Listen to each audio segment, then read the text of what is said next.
বাংলাদেশ থেকে ইউরোপ সহ বিশ্বের বিভিন্ন দেশে প্রবাসীদের নিয়মিত যাওয়ার সুযোগ তৈরি এবং ভবিষ্যৎ শ্রম বাজারের সম্ভাবনাকে কাজে লাগানোর লক্ষ্যে গত কয়েক মাসে বিভিন্ন সংগঠন নিয়মিত পদক্ষেপ নিয়ে আসছে। সরকারি উদ্যোগে আমাদের দেশে প্রত্যেকটা দেশের ইউরোপের প্রত্যেকটা দেশ সহ অন্যান্য দেশ যেসব দেশে আমাদের এখন কর্মক্ষেত্র চালু হয়েছে, প্রবাসীরা যাচ্ছে, সেসব দেশের কনসুলেট বা ভিসা অফিস যদি আমাদের দেশে স্থাপন করা যায় তাহলে আমাদেরকে আর পার্শ্ববর্তী দেশ ইন্ডিয়ার দ্বারস্থ হতে হবে না। আমরা সবাই জানি যারা ইন্ডিয়াতে ভিসা প্রসেসিংয়ের জন্য যায় বা যাচ্ছেন তারা সবাই জানেন যে কতটুকু হয়রানি বা অর্থ কষ্টের শিকার হতে হয়। ইন্ডিয়া ভিসা করতে তাদের সমস্যা হয়। একটা ইন্ডিয়া ভিসা না পেলে তার যে ইউরোপের ভিসা প্রসেসিং সম্পূর্ণটা ভেস্তে যায়। কারণ যখন সে অ্যাপয়েন্টমেন্ট পায় দিল্লিতে কোনো বিএফএসএ কিংবা অ্যাম্বাসিতে, তখন তাকে সেখানে অ্যাপয়েন্টমেন্টে ফাইল সাবমিশন কিংবা ইন্টারভিউ অ্যাটেন্ড করার জন্য তাকে কিন্তু দিল্লিতে যেতে হয়।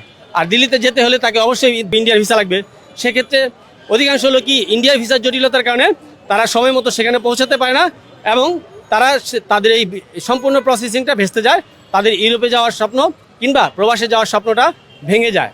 এই সকল দেশের এম্বাসি অথবা কনসুলেট অফিস অথবা ভিসা সেন্টার পর্যায়ক্রমে দ্রুত স্থাপনের দাবি জানাচ্ছি আমরা।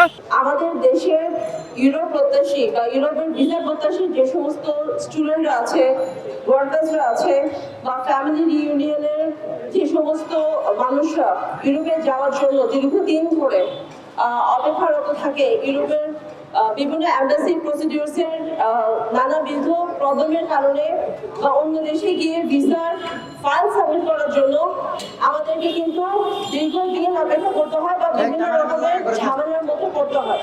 নেপাল যদি পারে বিউরোক্রেসি রাখতে, তাহলে বাংলাদেশ কেন পারে না?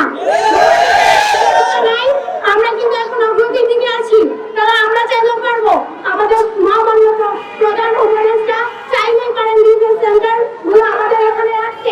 ইউরোপীয় ইউনিয়নের যেই সমস্ত এম্বাসি বাংলাদেশে আছে, সমস্ত অ্যাম্বাসেডরকে আগামীকাল ডাকবেন, ডেকে তাদেরকে বলবেন যে সমস্ত দেশের এম্বাসি নাই বাংলাদেশে তাদের ভিসা অ্যাপ্লিকেশন সেন্টার তোমাদের এম্বাসির মাধ্যমে করতে হবে।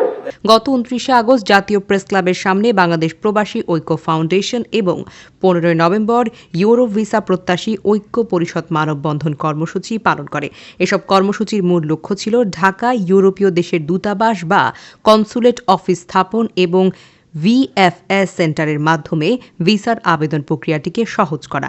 সংগঠনগুলো নিয়মিত প্রেস কনফারেন্স, মানববন্ধন, স্মারকলিপি দিয়ে সরকারের দৃষ্টি আকর্ষণ করে আসছিল। তাদের দাবির পরিপ্রেক্ষিতে আজ জানা গেল বুলগেরিয়ায় সরকার এবং বাংলাদেশের দূতাবাসের মধ্যে আলোচনা চূড়ান্ত হয়েছে। 2025 সালের জানুয়ারি থেকে ভিএফএস সেন্টারের মাধ্যমে বুলগেরিয়ায় ভিসা আবেদন গ্রহণ করা হবে।